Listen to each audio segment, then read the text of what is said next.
자, 여러분 이 마지막 동영상에서는요, 4부에 관련된 내용 일부와 그 다음에 1, 2, 3부에서 다루지 못했던 내용도 일부 포함해서 실험을 보여드리도록 하겠습니다. 우선 제가 보여드릴 실험은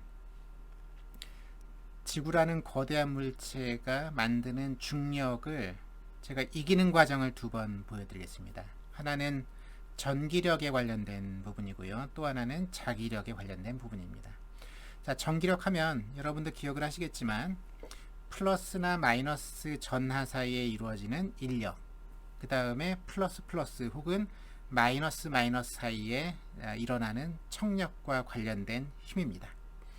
그 형태는 거리의 제곱에 반비례하는, 즉 중력과 똑같은 수학적인 형태를 가지지만 크기로 따지게 되면 중력은 비교할 수 없을 정도로 엄청나게 큽니다. 자, 제가 그래서 지금부터는 전기력을 이용해서 간단한 실험을 보여드리도록 하겠습니다. 자, 이런 빛이 있다고 합시다. 겨울철에 흔히 일어나는 현상인데 이 빛으로 머리를 막 빗습니다. 자, 그렇게 되면 머리카락과 빛 사이에는 전하의 교환이 일어납니다. 한쪽이 전자를 뺏기고 다른 쪽이 전자를 얻습니다. 자, 예를 들어서 머리카락이 전자를 뺏기고 빛이 전자를 얻었다라고 해보죠. 그렇게 되면 머리카락은 플러스의 성격을 전하를 띠게 되고요. 전자를 얻은 빛은 마이너스로 대전이 됩니다. 자, 이 상태에서 제가 이 마이너스로 대전된 빛을 종이 조각 미리 준비를 했습니다. 여기에 가까이 붙이게 되면은 종이 조각은 그 자체로는 중성입니다. 중성이지만 내부를 구성하는 물질은 당연히 플러스의 원자핵과 마이너스의 전자들로 구성이 되어 있죠. 그래서 마이너스가 다가가면 마이너스의 전자는 밀리고 플러스의 원자핵들이 약간 끌립니다. 그러면 빛의 마이너스와 종이 조각의 마이너스 사이에는 청력이지만 그것보다는 조금 더 가까운 빛의 마이너스와 종이 조각의 플러스 사이의 인력이 이깁니다. 그래서 종이 조각이 위로 올라가서 여기에 붙게 됩니다. 자, 이것을 간단하게 실험으로 보여드릴 수 있습니다. 자, 제가 종이 조각을 촬영하고 지금 머리카락을 막 빗습니다. 그리고 배경을 좀 어둡게 해야지 잘 보이기 때문에 검정색 책을 이렇게 놓겠습니다. 자, 제가 지금 머리카락을 빗으로 막 빗고 빛을 대전시켰습니다. 자, 이제 이 빗으로 종이 조각 가까이 한번 붙여보겠습니다.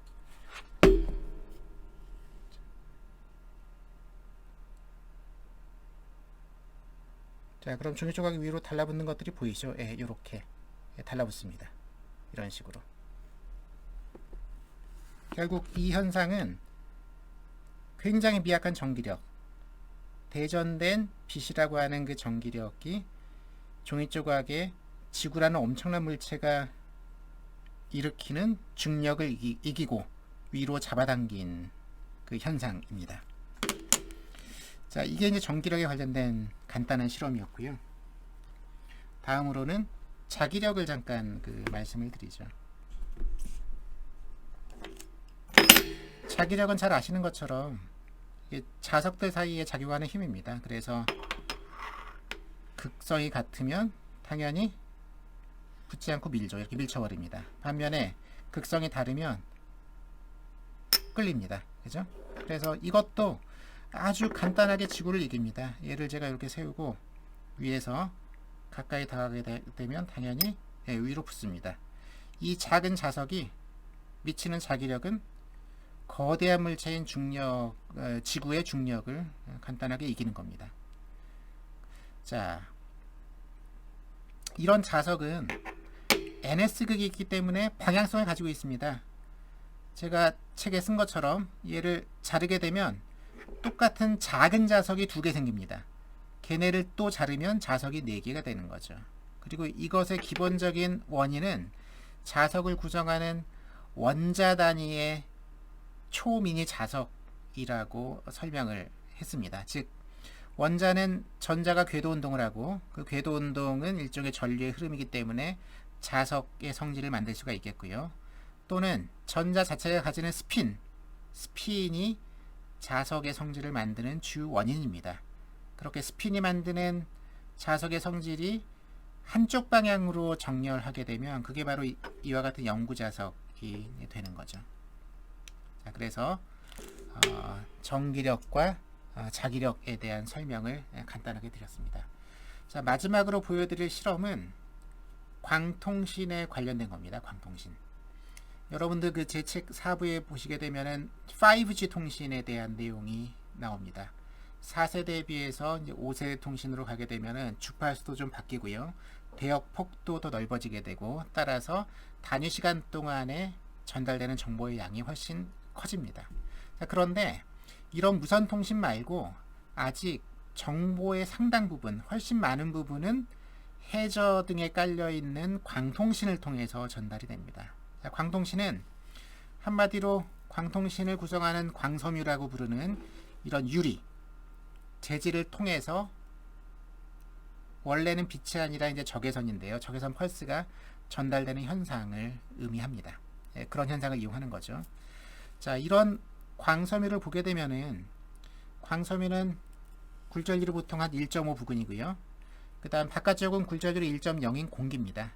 여기에 제가 측면에 빛을 쏴주게 되면 굴절율이 큰 매질에서 굴절율이 작은 매질인 공기 쪽으로 부딪히면서 내부전 반사를 합니다. 내부전 반사는 항상 굴절율이 큰 매질에서 작은 매질로 가다가 부딪힐 때 특정 각도, 임계각이라고 부르는 특정 입사각도보다 큰 각도로 들어가면 100% 전반사하는, 내부로 돌아오는 현상을 의미합니다. 이 관련된 내용들이 책에 좀 들어있고요. 그래서 제가 간단하게 실험을 해보겠습니다. 자, 지금 광섬유 다발을 제가 들고 있습니다. 그래서 이렇게 실험을 보여드리려고 합니다. 제가 한쪽 끝에다가 레이저 빔을 쏘겠습니다. 그러면 레이저 빔이 광섬유 다발을 따라 쭉 전달되면서 이쪽 반대편으로 나오는 것을 보실 수가 있을 겁니다. 자, 녹색 레이저를 한번 쏴 보겠습니다. 그래서 자, 녹색 레이저 쏘면은 어떻습니까? 예, 지금 빛이 전달되는 게 보이죠? 그죠? 이런 식으로 좀 약간 희미하긴 하지만 전달되는 게 보입니다. 자, 이처럼 굴절율이 큰 매질인 유리를 통해서 빛의 정보를 전송할 수가 있습니다. 자, 그런데 이런 광통신에는 일반적인 유리를 쓸 수는 없습니다.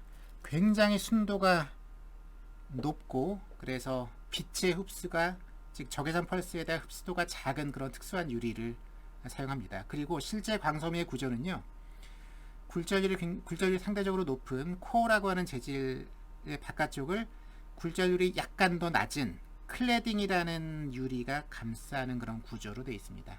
자세한 부분은 책을 참조해서 읽어보시면 되겠습니다. 이렇게 해서 마지막 동영상까지 설명을 드렸고요. 아무쪼록 제 책과 함께 즐거운, 빛과 함께하는 즐거운 여행을 하시길 바랍니다. 감사합니다.